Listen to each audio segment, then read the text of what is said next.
Let me tell you about Jonas.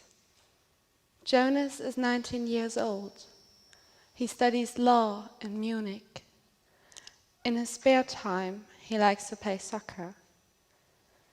Jonas has a secret which he thinks he cannot share with anyone, not even with his best friend or with his parents. He's just too afraid of anger, rejection, and repulsion. Jonas knows that he has to suppress his sexual drive for his entire life.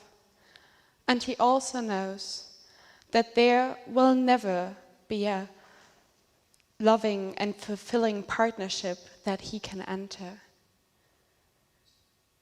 Because Jonas is a pedophile. He's only attracted to female children between the ages of 6 and 12 years.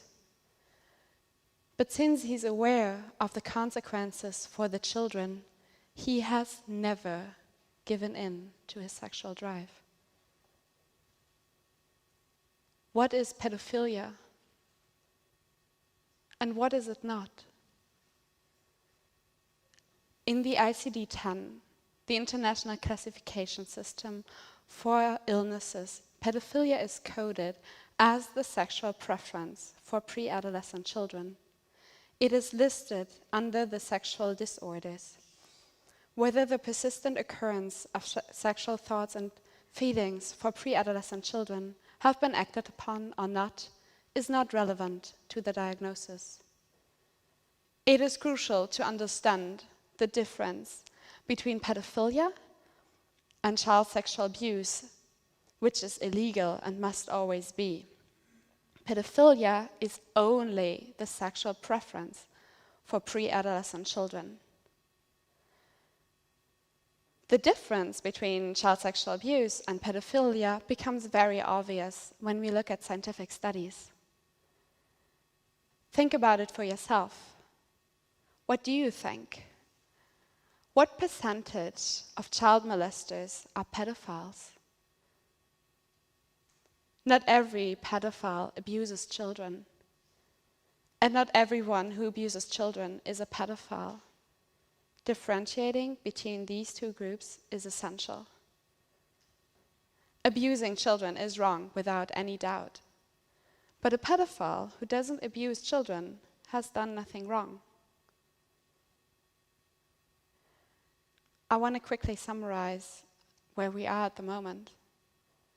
According to current research, pedophilia is an unchangeable sexual orientation, just like, for example, heterosexuality. No one chooses to be a pedophile. No one can cease being one. The difference between pedophilia and other sexual orientations is that living out this sexual orientation will end in a disaster. So let's think about Jonas again. How can we help him not to cause such a disaster? How can we help him not to live out his sexual urges? How can we prevent child sexual abuse? We can make a difference for Jonas. We, as a society, can be there for him. At the moment, we live in a world that already excludes pedophiles because of their preference alone. Someone who's lonely and excluded from society has little to lose and is at much higher risk to commit a crime, like, for example, child sexual abuse.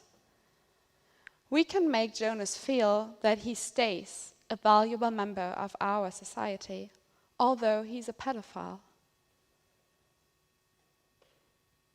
Right now, most of us feel discomfort when we think about this scenario. And most of us feel discomfort when we think about pedophiles. But just like pedophiles, we are not responsible for our feelings. We do not choose them. But we are responsible for our actions. And we must make a decision.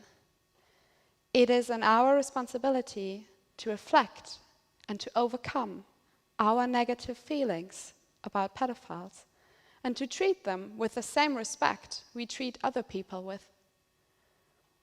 We should accept that pedophiles are people who have not chosen their sexuality and who, unlike most of us, will never be able to live it out freely if they want to lead an upright life. We should accept that pedophilia is a sexual preference, a thought, a feeling, and not an act.